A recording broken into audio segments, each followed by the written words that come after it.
Good morning, everybody in Facebook land. So, too funny. I am doing kind of a Freudian type of talk therapy. Okay, streams of thought. That's why it's so important to do video diaries of yourself, even if it's just, well, you got to feel like you're talking to someone, okay? But you don't want to just saddle one person or two people with all this information and expect them to respond and coach you through it or whatever, okay? That's the danger of using a video diary where you don't want other people to see it, and maybe one or two, because then you'll expect people that you have that are watching it to have some kind of response. And so you really want to do these video diaries for yourself. If someone chooses to respond, that's great, but that's really not the point. It's nice to see that there's one person or two people watching you, okay?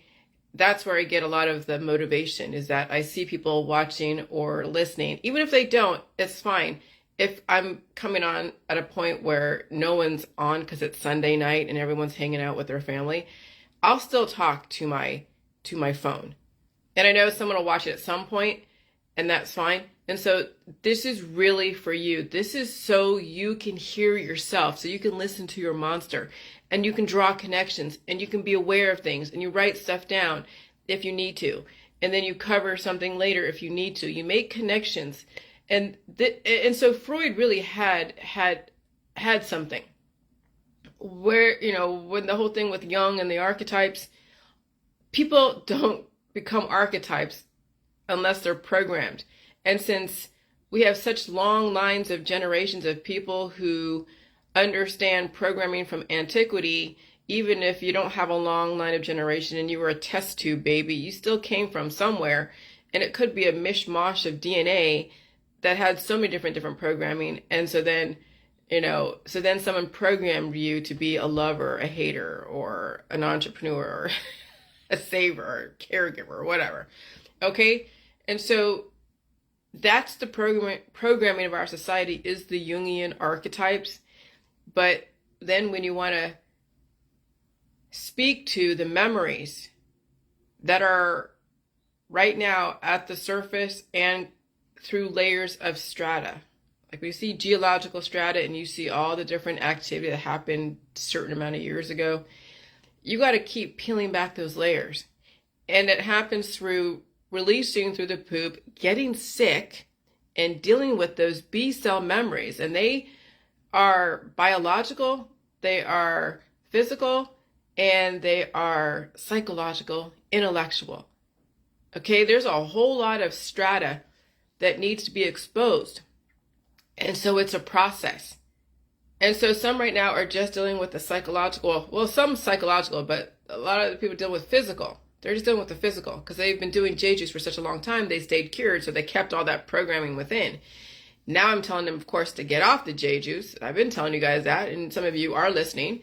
And so then when you go out to the public, like I was, and I was getting sick left and right, people were like, oh my God, you're so sick all the time. Back to back. Well, yes, because I didn't stop the memories from flooding out.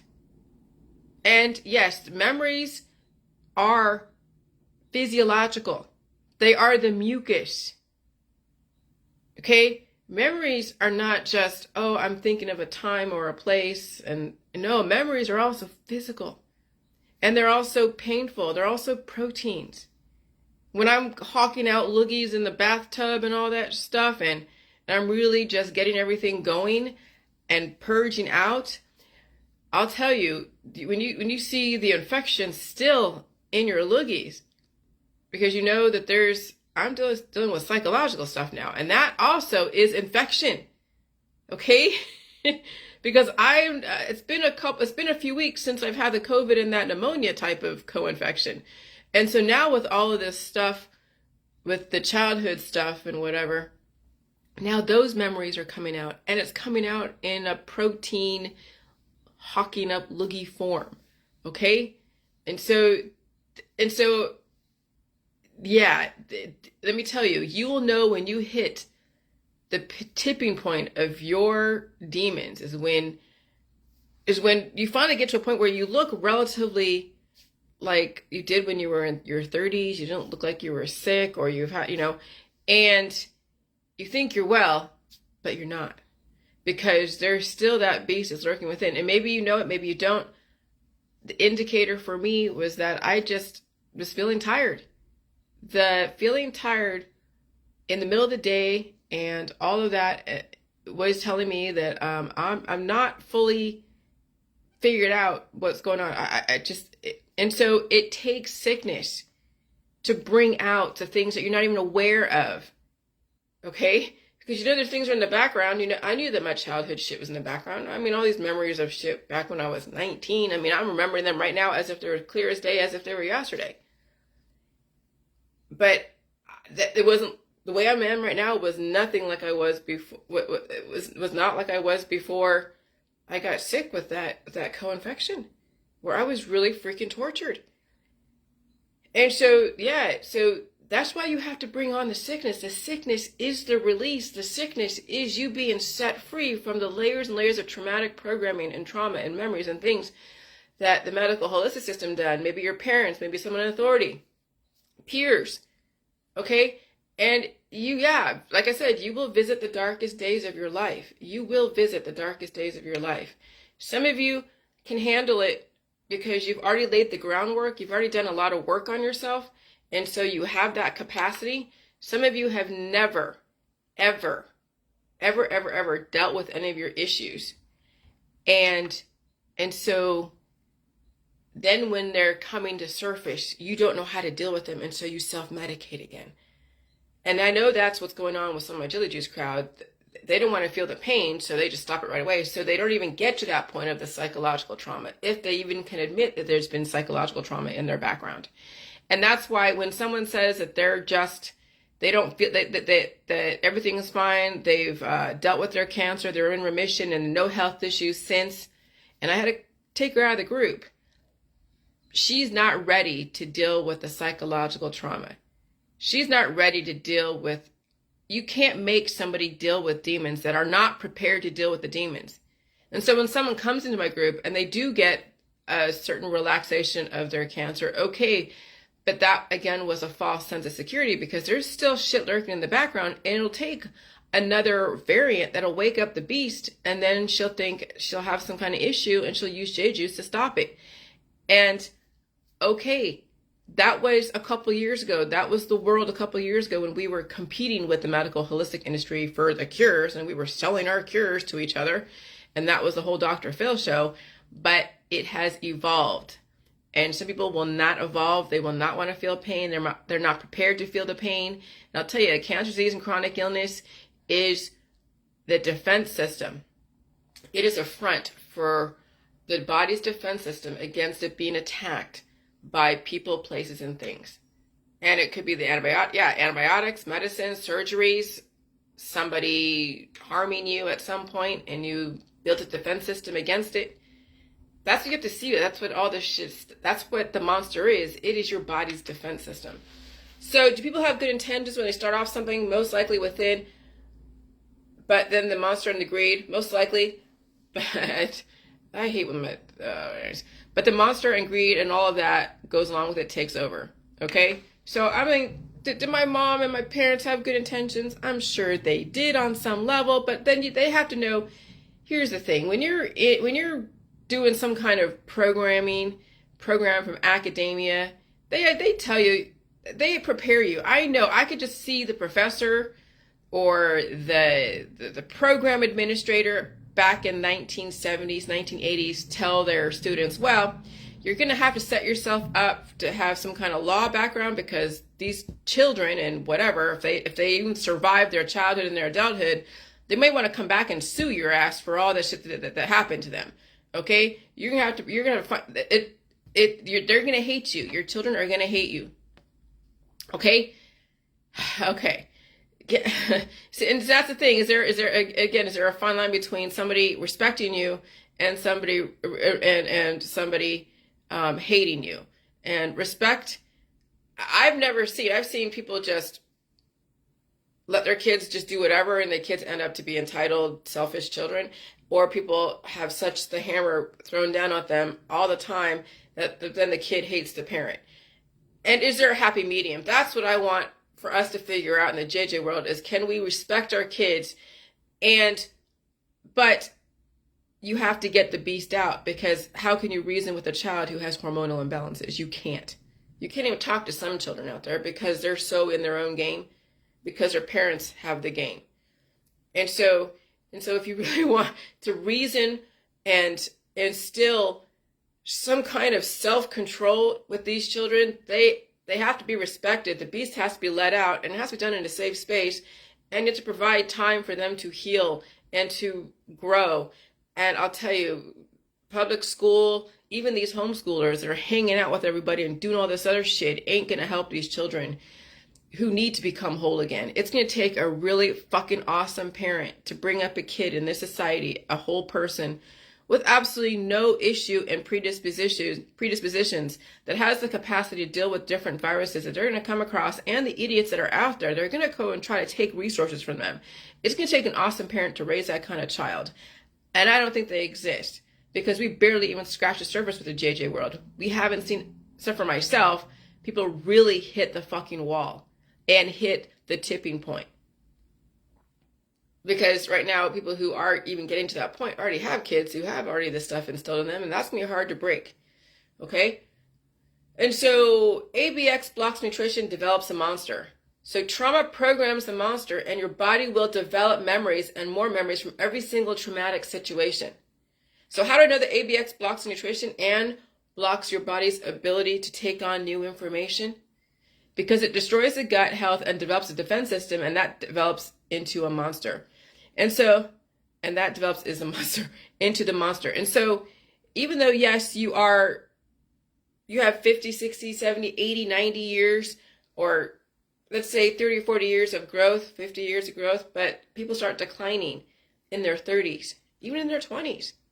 And so no worries, John, but people will develop, people will develop and grow and do that up to the certain point, and then the body starts breaking down as the monster takes over. And so yeah, that's where the whole leaky gut, okay? But really, that leaky gut doesn't exist. What really exists is the ABX and all the different trauma then builds a defense system, and you're not releasing that defense system. That's what the antibodies are. They're a defense system. They're the memories. When you have so much of your defense system inside and it agglutinates and turns into a monster, now you have this wall that people can't penetrate, and so you see the coldness in people. You feel the coldness in people. And then they also are not taking on the nutrition. They take on a little bit of nutrition because the monster still has to be fed, but it's taking up the resources. So you're not getting fed, but your defense system is getting fed. And so now these analogies make such a lot of sense, because defense system, about people's defense system. When someone, doesn't want to get close, or they can't show their feelings. And so you're like, oh, you have a defense system. Did somebody hurt you in the past, right? Well, that's no different than when you're taking an antibiotic and your body builds a defense system. It builds mycoplasma. That's the body's defense system. And so when you have negative and positive come together, they have, they develop little immature B cells. That's a defense system. That's then a new entity that is trying to protect you, but then also it turns into, then the protector turns into the enemy when you think about it. That's why you have to be very careful asking other people to protect you. That's why you have to be careful depending upon the government and the medical holistic system to protect you. Because when you want that much protection from the medical holistic system, they will turn into the enemy. And so the only time I will use them, like again, when I'm in a car accident and I'm unconscious, that would be the only time I'll ever use the medical holistic system, or medical system, not even the holistic. Okay? That's the only protection, just to get me up to speed and move around organs if have to be, because it's all shifted in the accident, and then send my ass home so I can then take care of myself and regenerate. Okay, that's the only time. So how often are you going to get in a car accident? So you'd be driving a lot and being stupid. And so statistically, the probability of you using the medical system for triage for a car accident would be hardly anything. And so you'll never have to go and get that protection from the medical holistic system. And so that won't even be a problem. And so the protector won't turn into the enemy. And so then that's the thing with my childhood. The protector turned into the monster. And that's what goes on when you are always asking mommy and daddy to protect you, the government to always protect you. Hey, keep the infrastructure alive. Don't let enemies come and get us, whatever that is. And allow, agriculture and food and processed food to proliferate. And that's all I really ask. I pay taxes for that. I pay taxes for the police force to kind of keep people in line. I pay taxes for the roads, for just the infrastructure. And I pay for my water and my garbage and my electric, and that's it. I don't need anything else from the government. I don't want mommy and daddy in my fucking business. But you know how many people do have mommy and daddy in their business? And then the protector turns into the enemy. They get protected, they get overprotected, and then no evolution gets in. Because that protection turned into poison when you think about it, and the body builds a defense system, and that defense system destroys you. Okay? So when you can't penetrate someone's defense system, it's like water hitting plastic. Just like I dealt with the last few weeks when I tried to drink water and it did nothing to penetrate the film in my mouth. And that was COVID. And plus my pneumonia co-infection. And so yeah, the COVID-19 brings up a lot of cell memories and psychological memories. And so all viruses, all disease will do that. And that's why it's so important for you guys to allow the disease to come on and don't try to stop it and compound the issue with more antibiotics. But you know how people are. They don't want to feel the physiological pain. They don't want to feel the psychological pain. And so they are drugged out. They are under the influence of alcohol, drugs, sex, their own hormones, distractions, and then it's see you later, alligator, hospice, palliative care, whatever. But it is a process, but you watch people deteriorate in front of your very eyes. You see them 1 year, you see them another year. And when you are facing all the pain and you're getting your memories back and you're dealing with them, you're getting your life back literally. So you are now reversing the aging process while everyone else is going downhill. That's going to be crazy. Give right. I'm already at 6 years, right? Since 2016. I can't wait till 2030. That's another 6 more years. That's 12 years dealing with and facing my own demons and taking on the viruses and eating the food and developing myself. Is what I'm saying enough for people to figure out that there's some kind of credibility? That me revealing the monster in my little world is enough for you guys to realize that this is what you have to do if you want to survive all this? Okay? And so you know where this came from and why I'm such a pit bull. Why I will get on every single day, why I will study as much as I can and just overstudy. Like you see me overstudy stuff. I will talk about prostaglandins for days. I will talk about the Greek mythology for days. I will talk about not so much of serial killers for days, but I will do a lot of research. Maybe be a week of serial killers, a week of prostaglandins, a week of my childhood memories, a week of this. So you see that there is immersion in that. So you understand all sides of it, because that is survival. That is really understanding the world that you live in and where you came from and where you're going and what you want to do. And so when I had to survive all that, when I left at 15, okay, now I had to deal with the world. And the world is not a friendly place. There were gangbangers. People want to beat you up. Yeah, I had my ass kicked a few times in shelters and, well, not so much juvenile hall because they kept that relatively under control. But yeah, when I was in a shelter, I got jumped by all these girls that were really jealous because the guys were like, ooh, she's cute. Yeah, I was the only little Asian girl in that place. But yeah, so I've been jumped. So it's like, I've seen it all. I've lived with girls that were gangbangers in San Jose. I had one girl that I was living with, and she was threatening me at night, going, I'm going to kill you when you go to sleep. I'm going to kill you when you go to sleep. And I'm just like, fuck, I got to live with this chick. And so it was just like, but then, after I got out of the system and I got out of all the different group homes and shelters, and I didn't have a reason to run away anymore because I wasn't in the situation that made me run away, but I was still in crazy ass situations with crazy ass girls that were my age at the time. then, when I was at the Foundry School in San Jose, California, and I'm dropping all this, so anyone wants to do any research to see if this shit exists, then I met somebody who I then married and divorced. And so that was I was like 18, and then I lived with a friend, and my mom paid her like money until I was 18, and then I had to go find a job because, I can't live at my friend's house. I'm living in Seven Trees, California, and the mom was like, your mom is paying me, a certain amount per month to take care of you, to shelter you until you turn 18, and when you turn 18, then you have to go find a job. And so I was living with a girl, Erin, because she was out of my school, and her and I hung out, and I was getting to the Ouija board at that time too. Oh my God, that was some crazy times. And so that's a lot. There's probably a lot of other stuff on top of that when you're playing with the Ouija board. And so then that's when I met. And then I reconnected with that guy that came and visited that school, the school that I went to. And I got married to someone that was like 23 years old at 19. And then I got divorced because it was not going to work. So then I went to a women's shelter because we weren't getting along. And then after that, I got a job at Lucky's over there in San Jose. Got my own little apartment. And then I went into the military. And so, and then got the ASVAB. I got my GED a couple of years, like before that, before I even got into the military. And then that's when I really made sure I tried to figure out every way possible to fucking survive. And so I had to teach myself everything. I had to teach myself a lot of stuff. Getting loans for cars, getting this. And I came back to my parents a few times, went to Landmark because of my parents. I wanted to find a way to be the good person because I was so ashamed that I was such a bad person. I didn't know why I was so bad.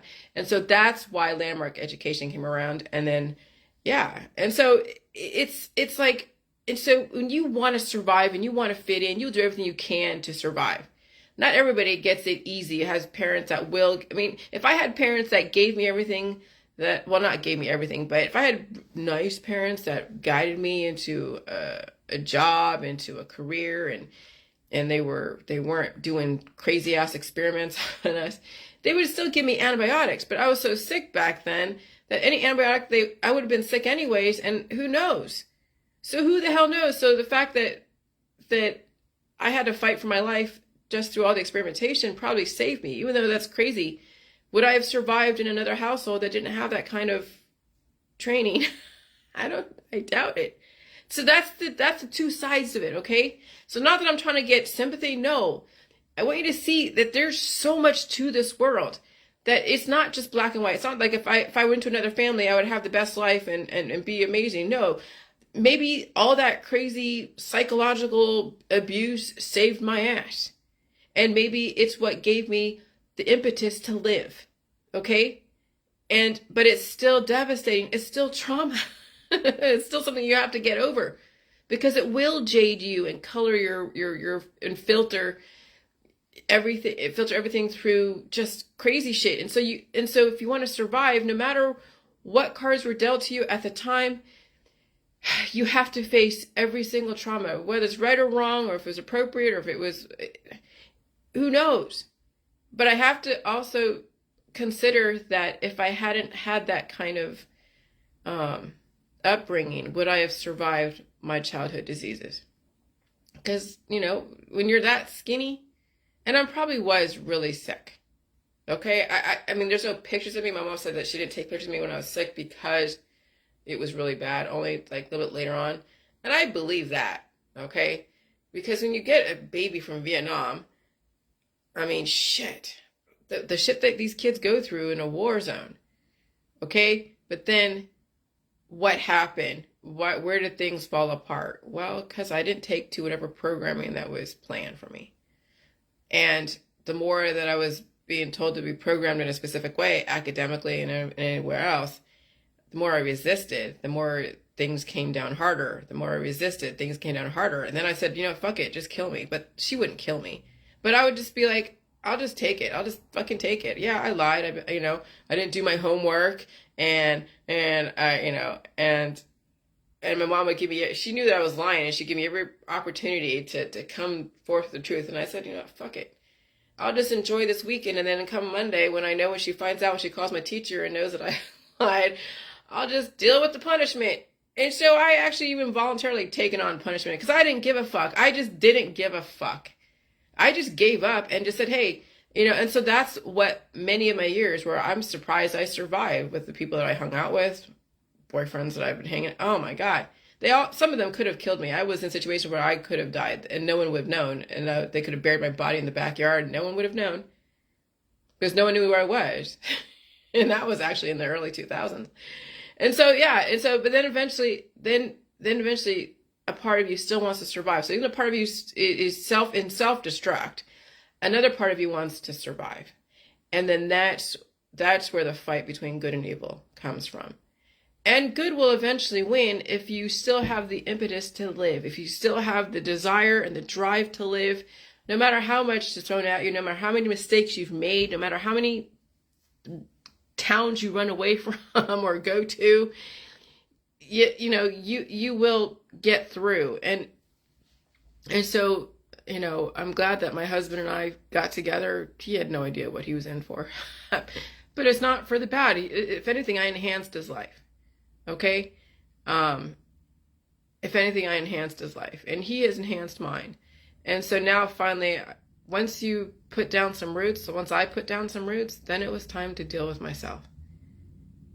And so that's why when he was on the road, when we were in Florida, when I looked at all the different remedies, I was dealing with my PMDD. It was becoming so bad. The monster, the programming was already breaking down in the early 2000s when I was in San Francisco, where I was just crying different times. And my boyfriend at the time was just like, what's going on? And so, yeah, he had to carefully break up with me. And that's when I had to go to Hawaii after that. But yeah, he had to carefully break up with me because he had to do it with somebody there because he was afraid. I don't know what he was afraid of, but he had to do it and he did it in a proper way. Because how do you break up with somebody? There wasn't any connection, but I was just liking the fact that he was paying for everything at the time, or most things. I had student loans that I was living off of and doing stuff, but we weren't marriage material. So that's when, after that I went to Hawaii, and then, that's just, there's some, and so you go through so many things, and when you see so many different people and you survive so many situations, you understand people, you've been in that situation, you get what's going on, and then the conspiracy world just even clinched it. But then, when I'm going into like spellbinders and I'm dealing with the born again Christians and they're all talking about the Illuminati, and they're all talking about like, Satan and this and MK Ultra and abuse. And I'm just like, what? And I'm reading about Kathy O'Brien. Thanks for the memories. And I'm like, what? And so all of that is disturbing the beast, disturbing the memory. So I'm reading everything about the conspiracy world. And here I am, I'm finding some familiarity. I was raised Jewish and we had the devil head all over the place. And I'm like, shit, is my religion satanic? No. I can't. No. And so that's where, my mom got pissed off. And when I was talking about the Rothschilds and the Rockefeller, she's like, don't talk about that. That's anti this and anti that. And she was pissy. And okay, I get it. And so, but I can't say any specific religion is doing all this. It's the Rosicrucians. It's the Jewish mysticism. It's the Christian Gnosticism, and it's also the Hermetics. And so if you want to blame the whole MK Ultra CIA programming of people, it's the whole Rosicrucians. It's the alchemy. It's the medical system. It's the holistic system. It's not just one specific culture or race or religion. Your religion was probably developed from the Rosicrucians. You don't even know where the hell your religion came from. You just know that, 6,000 years ago, this person came up and everyone's revering what he said, what he did, or she, or whatever. And so that's why I question all that, because, and that's why I didn't like religion, because I can't imagine any religion would do the shit that some of these people did to children, okay? When you take my sister, she was so cute back then, and she was so innocent, and what my fucking mother did to figure out her research, I could take it. But my poor little sister, oh,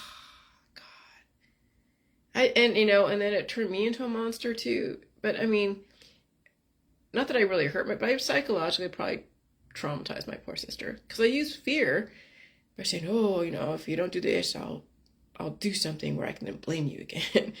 And that fucked her up. Absolutely. I mean, I'm not proud of that, but that was what children did when they were programmed to do that. That's what people do. That's why you can't get mad at people who do shit. I can't get mad at those that came after me around the JJ world. Oh, they had their own issues. Obviously, some people are really dark. Some people are really just trying to find an outlet to go and just bash someone. I understand, because when you've been bashed yourself and you want to go out and bash somebody else, you have sympathy for them. Not that you condone it or like, oh, okay, that was an okay thing to do.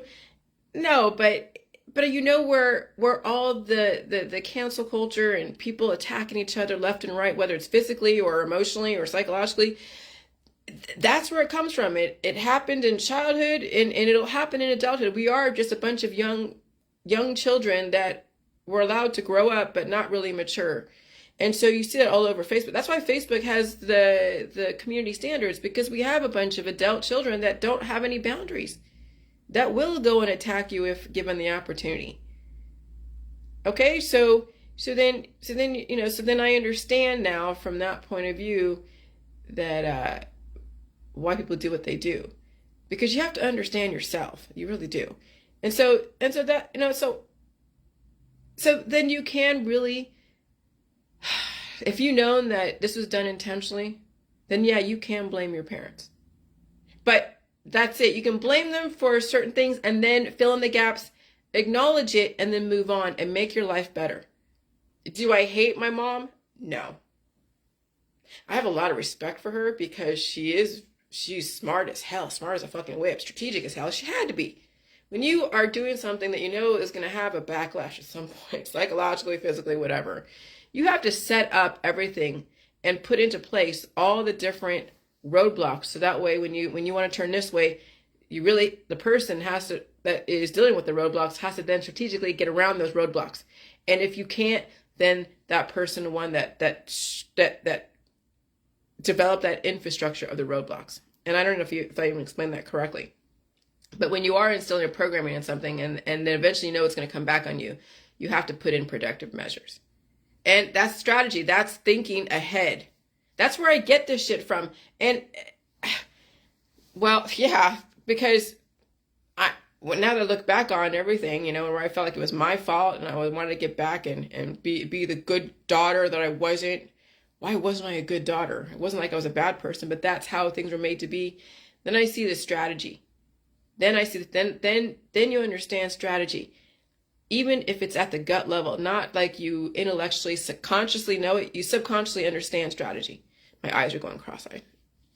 So that's where this strategy came from. That's where the strategy of the Jeju's came from. It came from the strategy of my mother protecting the science. And then me keep going back to the fucking beast until finally I released myself from the beast. Literally, I did. Why am I calling her the beast? Just because that's the defense system. That beast developed the major defense systems in my body, mind, and spirit. Okay? And that's what sets the stage for children. And then adults. And then you have to acknowledge that that's what happened. You don't want to hate anybody. I don't hate her. Again, I don't hate her. I acknowledge the damn strategy around it. And I'm telling you, it's a very well-developed strategy. And there were other people involved too. Okay? The 1970s, I hope they do an expose down the road. I hope somebody out there researches, the MK Ultra researches what happened in Silicon Valley with San Jose State, with all the different schools back then doing behavioral research. I hope someone does it. I mean, I could be one to do it. I don't know. Do I want to spend my life doing that? No, I have my own shit to deal with.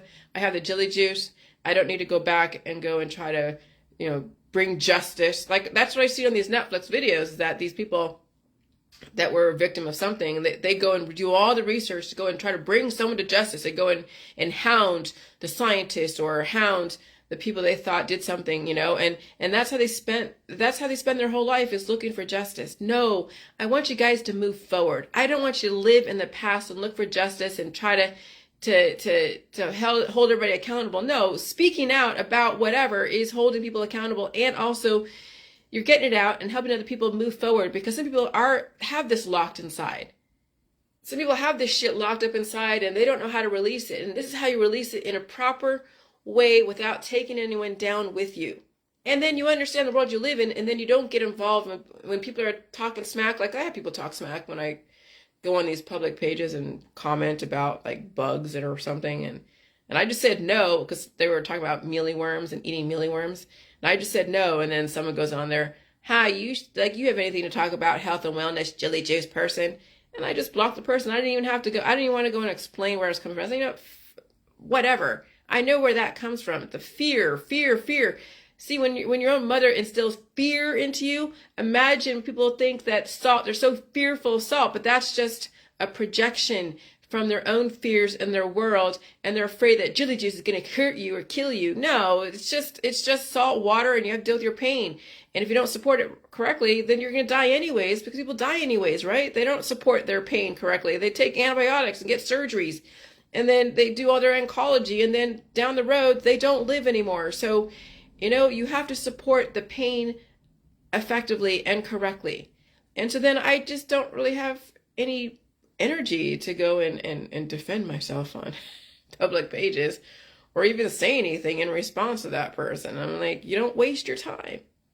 And so that's the whole point of the JJ crowd, is not to go look for vendettas, not to go do anything, that you just take care of yourself and you move forward, you acknowledge the past.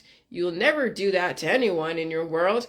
And then you give other people the opportunity to not do that, but you can't obviously convert them. Let me tell you, abuse is going to happen out there. There are some people that come home and they're afraid of their father, stepmother. They're afraid of the people that they live with. And a lot of them are going to be runaways. A lot of these runaways are dealing with parents who don't have a clue. But you can't save every one of these kids. You can't even tell these parents anything. But you recognize what's going on. We're going through a lot of suffering. This COVID-19, this great reset, you'll see a lot of suffering. And you'll know where it comes from. And you'll know where it comes from, and then you just understand, and you give every possibility for people to see something different. Okay? Even if they don't take your advice or do what you want them to do, you're dropping seeds if you choose to be out there at some point. Or you choose to, yeah. And so anyways, the COVID-19 brings up a lot of cell memories and psychological memories. When you finally release the beast, you will know, because you'll be angry at everybody and you will hit a psychological tipping point. This is where the rubber meets the road. That's how I know some of you have not really, because let me tell you, it will change you.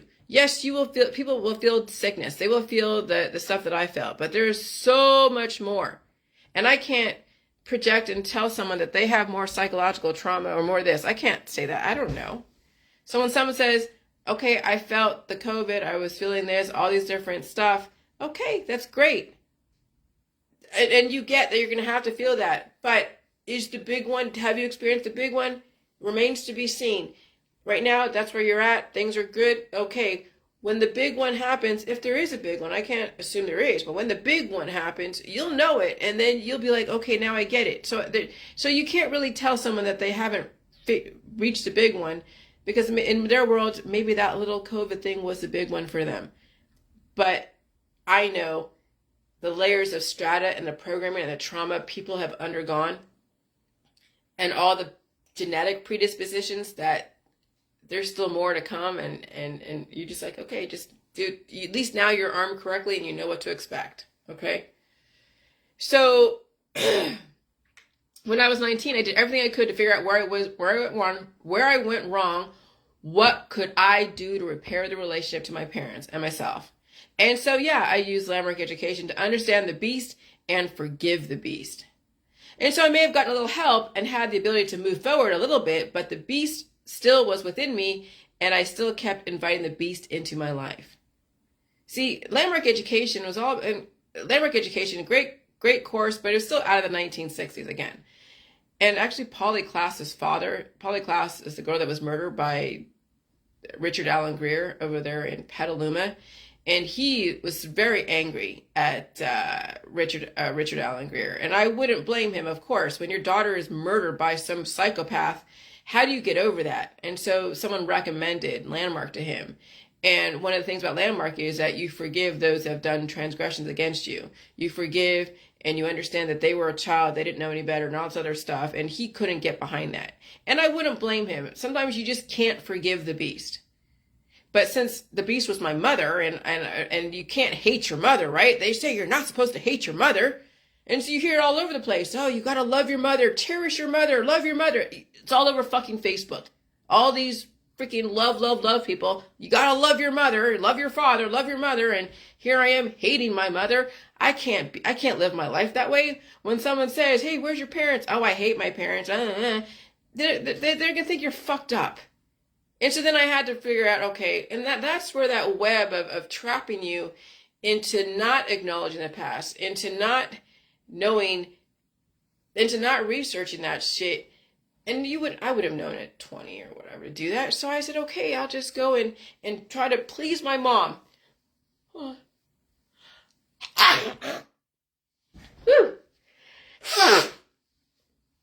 And so I would go back to her, get all fucked up from she bringing up the past and throwing the past in my face, using that as a tool to shut me up or whatever. And I would hang up and we'd be fighting and all that shit. And then I'd come back and be like, oh, I'm so sorry. And it was like that for many years. I mean, I've tortured myself with the beast for many fucking years. I would see the beast, get fucked up from it, and then leave the beast. And then see the beast, get fucked up from it, and then leave the beast. And that was for years. What the hell? And so I wanted to be a good person, a good daughter, because I was such a bad person when I was younger. And now I'm going to repair whatever I can and recoup resources lost. But even that, you can't lie to yourself. You just can't. And so it will take a massive disease for you to finally release the demons. And some of you are facing massive diseases. And some will grit their teeth and muddle through it and hope they have a good support system to get them through it. Others will do everything they can to be under the influence, inebriated, taking drugs until the body can't handle any more antibiotics, until the beast becomes so huge that it just cannibalizes them. And when you do finally release the demons and contract that massive disease, you will be so fucking angry at everybody, and it won't be hearts and flowers.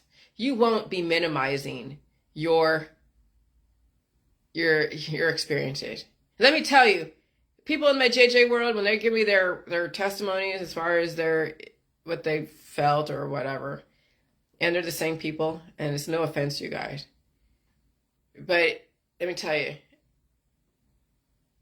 when you feel it, it won't be like, oh, I can eat again, or oh, I can face my fears, or have some kind of awareness. And it won't be, oh, I just had the COVID. Oh, it's just so horrible. Oh, honey, you will get, mountains will move. It will be an awakening like no other. Okay? You saw how angry I was. And from that, and that is part of the moments of truth, or what is that? Truth happens in 3 stages. First, it's ridiculed. First it's ridiculed and jeered at, violently opposed, and then accepted as self-evident. Yeah, eventually you will come to terms with the truth. I'm at this self-evident part. I'm not violently opposing it. I'm not ridiculing it. I'm dealing with, this is where the Jilly Jigs came from. Anyone, if there isn't something that you are working on that is going to be the benefit of humanity and for yourself, there's no point in doing this. Don't do what I'm doing unless you're willing to put yourself out there for other people for a specific project so they know where you're coming from. Because doing what I'm doing and you don't have really a platform for it, it'll be devastating because you have to deal with all the backlash. People asking questions, people in your family going like, why the hell did you bring that up? Okay? You have to really understand why you're doing this. You can't just throw up on the world. There has to be a logical platform behind it.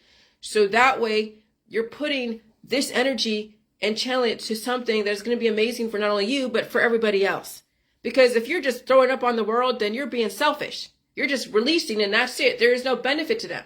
When I give you guys information to help you out as far as antibiotics and then why you wouldn't take that because it develops a beast and becomes crazy, I'm giving you something so that way when I need now to go and release and take from you because you're listening, that is a proper relationship with the world that you live in. But when you're just throwing up on everybody, throwing up because you want to go and release, then you're damaging other people. Because what do they do with that information? You now just upset their world.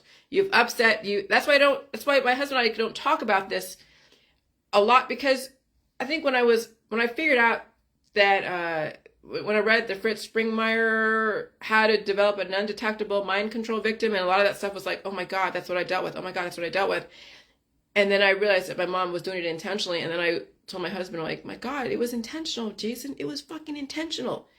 And Jason's like, what the? And I was crying. But that was it. And that was it. I didn't go into, I didn't saddle him with so much stuff. Because it's my responsibility to deal with it in a way that's going to be healthy for me and not destroy him. Because when you unload on somebody and use that person to unload, then they become older and older and older and older. They age because all that energy they're taking in and they don't have a way to release it because they got issues in their body that they can't release stuff. And so you have to be responsible for how you're doing it. You've got to give people a way to release. So when you're unloading on them, they can release too. You're not just throwing up. Okay, so you have to be responsible for how you communicate. That's very important. And this is not a vendetta. You're not trying to make someone look bad.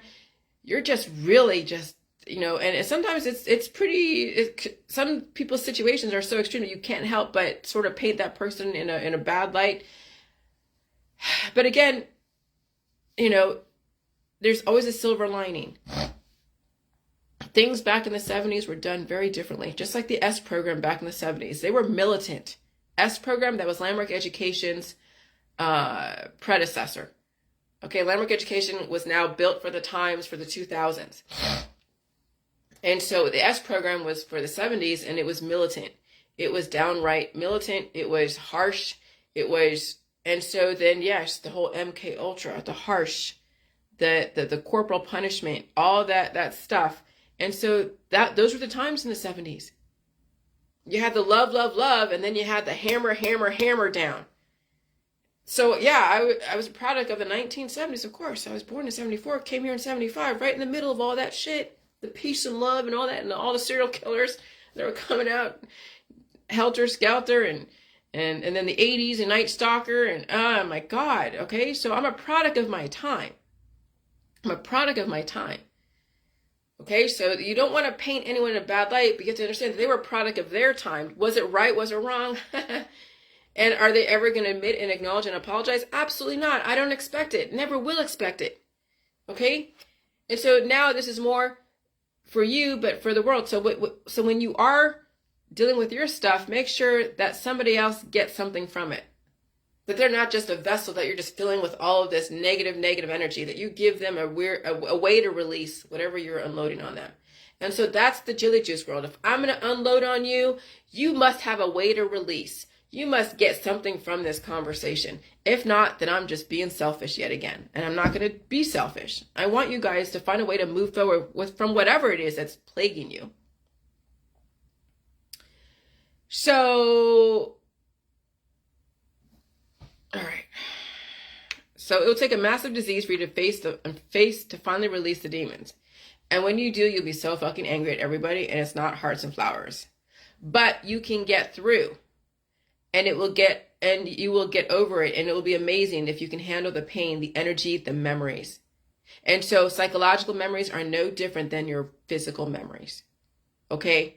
And that's going to be the hardest for some of you who have gone through some shit, especially in the 1960s, 70s, and 50s, because there was so much going on. And when you are in your 70s and 60s and you have so much layers of strata of memories that you don't want to deal with, and you've used all your different distractions as a way to just distract yourself from it, when you finally face that and you've gotten off the J juice and you finally catch all the different diseases, they're going to bring up everything. You have to catch every single disease. Is that a good thing, bad thing? Well, you have to know that you have to deal with it effectively, and you have to face it, and you can't try to stop it with more antibiotics, because that will make the beast stronger inside and you won't survive. Okay? And so it's like an exorcism. It seriously, the whole JJ journey is a major exorcism. The waterfalls that you do will bring up the memories and bring up the disease. Once that disease comes up, you get off the J juice. That's how Penny Doherty, that's her name, she realized that's how you got to do it. And that's kind of how I said it, but not in so many words. But you use the J juice to bring up the memories. And when you finally feel the disease, you get off the J juice for a long ass time. And then you go into a crowd of people and you catch everything. Okay? And then you go home and deal with it. And so, yeah. And so, not everybody can handle it. If you can't handle the memories, if you can't handle the energy, that someone else's energy is going to wake up the memories inside, because that's exactly what goes on. When you catch COVID, any kind of variant, it wakes up the memories inside. If you can't handle that, then you please go see a doctor. Okay, I'm just going to be quite honest. If you cannot handle the physiological, psychological memories, please see a doctor. Some of you will attempt this and then finally deal with the pain of the memories physiologically and psychologically, and you can't handle it. Call the doctor. Because J juice is not poison. These viruses are not poison. Salt is not poison. But you hold so many layers of memories inside that will get woken up. And when they do, they will come out in a disease, or they'll come out in just the memories. And again, why I'm not reacting to some of my childhood memories, because I've dealt with a lot of them over so many years. Okay? So when you're not afraid anymore, you just take the punishment, whatever it is. Whenever you're not afraid anymore, you just take the punishment, whatever it is, even if it's physiological or biological. That's why those who have a high threshold of pain because of other things can handle the JJ world. If you don't have a high threshold for pain, don't even bother with the JJ world, because some of you have so many layers of strata. Like you are 60, 70, or 80, and you were raised in the 70s, and there's a lot of shit that went on, and you have a lot of disease inside of you, and it's hard to eat, and it's hard to look at food differently. I would suggest you not do it, because you may not have what it takes to do it. Some people have so many years behind them that the layers of strata they have to go through is just astronomical, and they're better to have a nice, peaceful life and just live it out. Okay, so there's that side of it. When someone who's 80 or 90 years old, when they do the J juice, they have 80 or 90 years of strategic trauma that they have to get through. They ain't going to do the J juice. If you are 50, 60, 50 or 60, it's either way. It depends on how many predisposed issues you have. It depends on what kind of upbringing you had.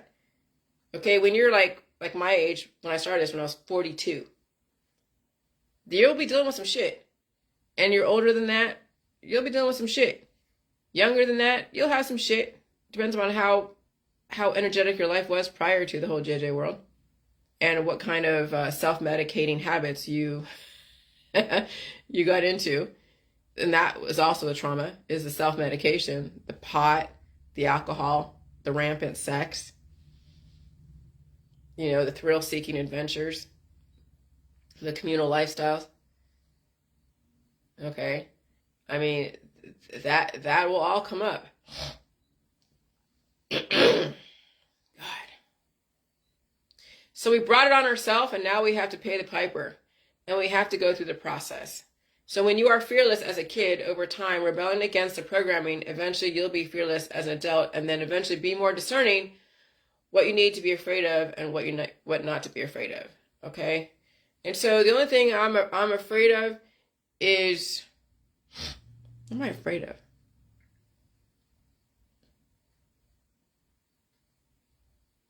There's not much to be afraid of. When I'm shopping after dark, and I know that Walmart sometimes has weird things happen, and so I don't shop after dark by myself. If I do, then I have somebody at Walmart escort me out to my car.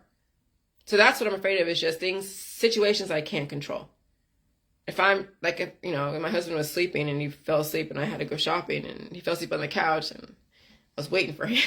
He just conked out. I'm like, gosh, I gotta go shopping. And so I went.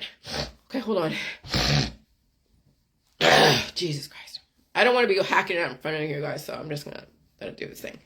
But yeah, I went to Walmart like around after 6 or 7, and it was getting dark. And I told somebody, I need someone to walk me out. I'm not going out there, even though it's sort of well lit, but not. But I'm not in the most safest area. Okay, people get trafficked, people get kidnapped all the time. My husband's like, they're not going to kidnap you. Once they get you, they're going to give you back. And he was being funny, and he was joking.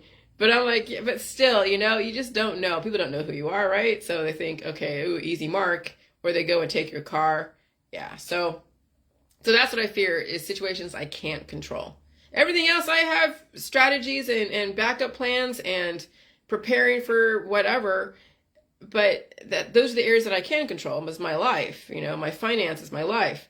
I can't control my husband on a lot of extent, but you know, he understands that if he does stuff that's going to compromise his ability to live, that he won't do that. So, you know, I gotta trust that he won't take himself too far over the cliff.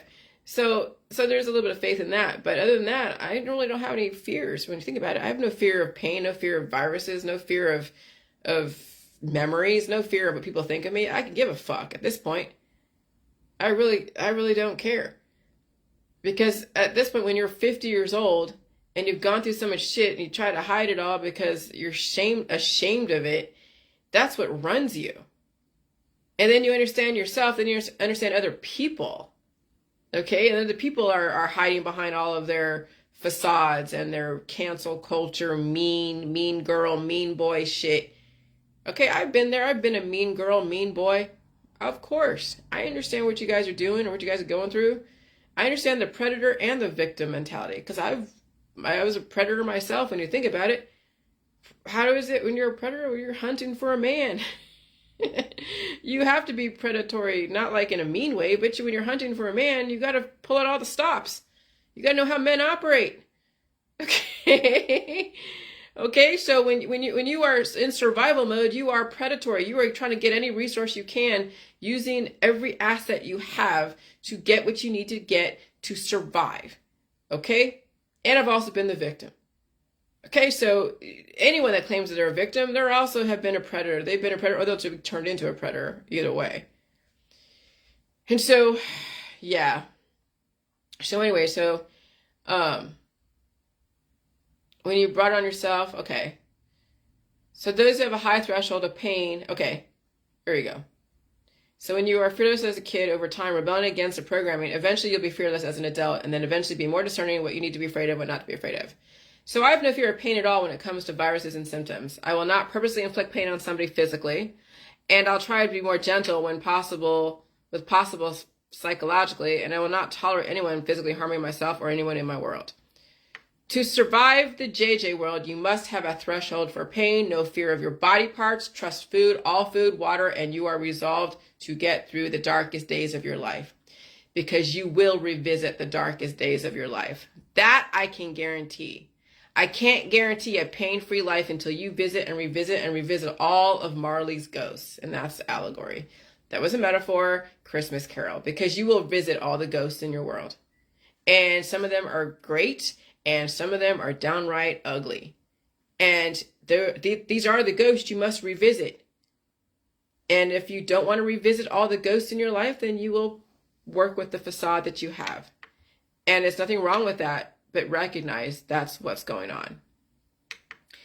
And so that's all I'm going to say now. Yeah, this has been it still is an amazing journey. Yeah, this still is an amazing journey. And it's worth it. It is so worth it if you can deal with it. It is so worth it if you give it the time. It is so worth it. But if you're gonna half-ass it, and if it's not really your focus, and your affections are split,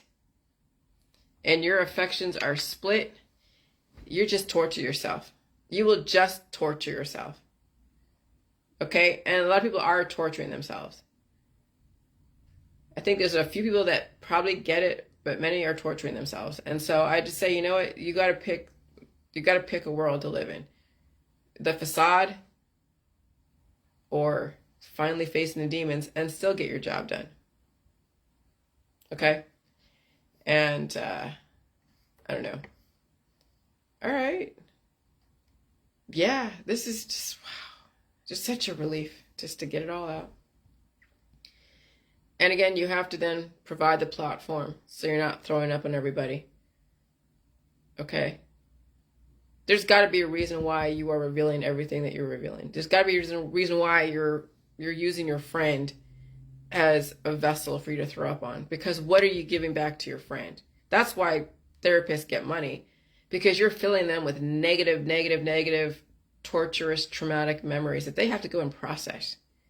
And so how do you pay them for their time and pay them for all of that trauma that they have to take on? Well, you give them money, right? And they will go figure out how to release it themselves. And so, again, when you're on Facebook, make sure people get the benefit of why you are unloading on them.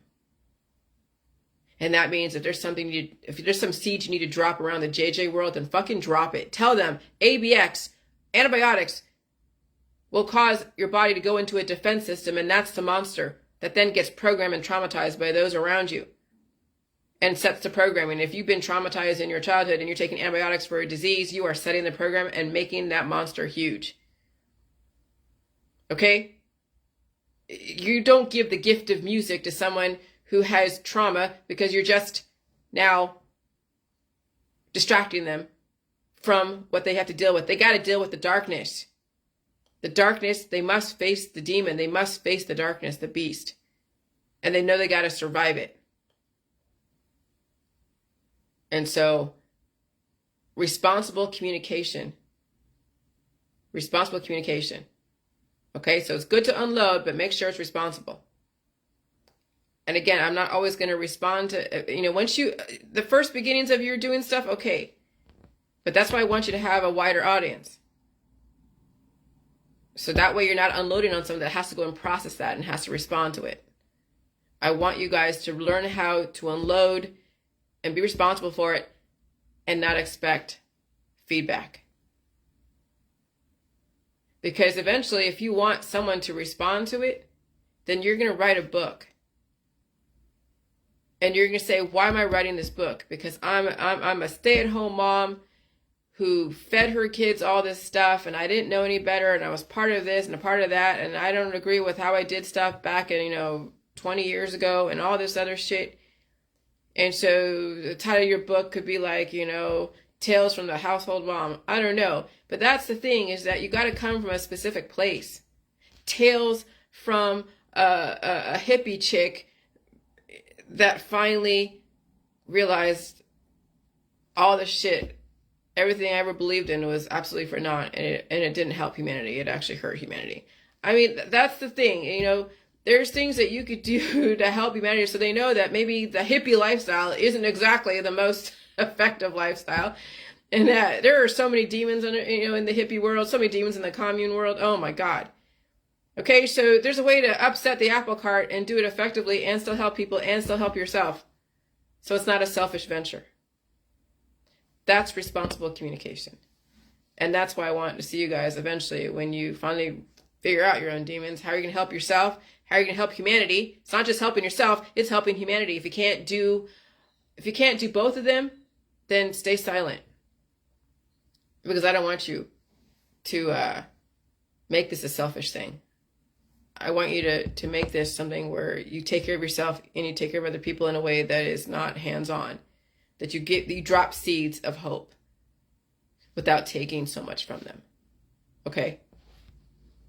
And that I learned that now, the whole equal exchange of energies. I learned that from my JJ crowd back when people are wondering if they should pay for my services. $30 versus, we were wondering, what should I charge for my website to be a member? They're like, why would you charge? That's so bleh. And I'm like, because I'm putting my time. It's equal exchange of energy, right? Well, that's the same thing. When you're unloading on people, drop fucking seeds of amazing shit. Not just your personal shit. All right. Bye.